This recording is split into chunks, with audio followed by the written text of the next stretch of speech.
예, 보시는 것처럼 민주당 일각에선 정부가 이번 참사의 여파를 최소화하기 위해서 의도적으로 희생자들의 명단을 숨기고 있다는 주장이 나오고 있습니다.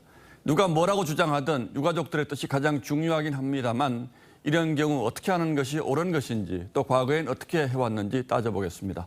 자, 홍영 기자, 이태원 참사 희생자의 신원은 어디까지가 지금 공개가 됐습니까?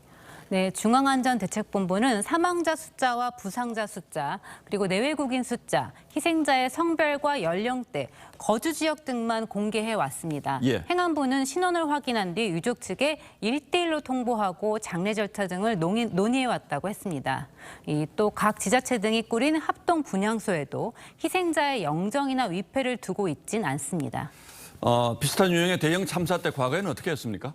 2003년 대구 지하철 참사 당시에는 사고 직후부터 여러 언론에서 사망자 명단을 공개했습니다. 또 2014년 세월호 참사 때 역시 해양경찰청이 홈페이지에 희생자 명단을 올렸습니다. 다만 이 신원이 뒤바뀌거나 동명이인인 경우가 나오면서 사망자는 성만 표기하고 또 실종자 명단은 비공개하는 걸로 바꿨습니다. 자, 그런데 이번에는 왜 공개가 안 된 겁니까?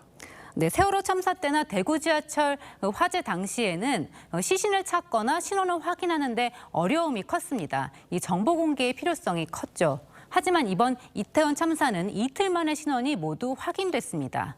또 과거에는 유가족의 동의나 요구가 있었다는 점이 이번과는 다릅니다. 자, 그렇다면 이번에는 유가족들의 신원 공개를 원하지 않았다 이런 뜻이기도 합니까?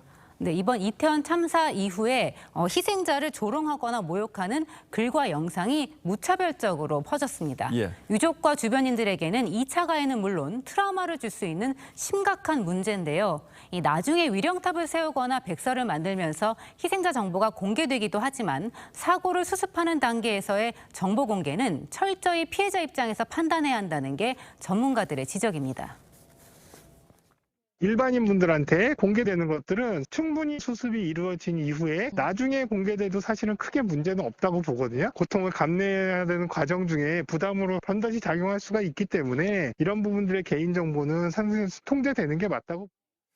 그리고 민주당에선 유족들의 비통해하는 인터뷰도 거의 찾아볼 수가 없고 그리고 애틋한 사연들도 보도가 되지 않고 있다 이렇게 주장을 하고 있는데 이건 어떻게 평가해야 하죠? 네, 참사 초기에 일부 희생자의 사연이 소개되기도 했지만 과거와 비교해보면 보도 양이 적고 공개 범위도 제한적인 건 맞습니다. 예. 이 정부의 압력이 있었던 것처럼 주장하는 분들도 있는데 그 배경을 정확히 알 필요가 있습니다.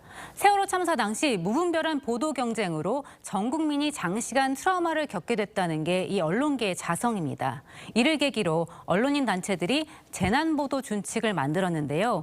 희생자와 가족의 명예와 심리 안정을 침해해선 안 되고 특히 이 신상 노출은 최대한 신중하게 하기로 했습니다. 무엇보다 이 참사 보도를 바라보는 국민 인식 수준도 높아졌는데 정치권이 여기에 따라오지 못하고 있다는 게 문제입니다.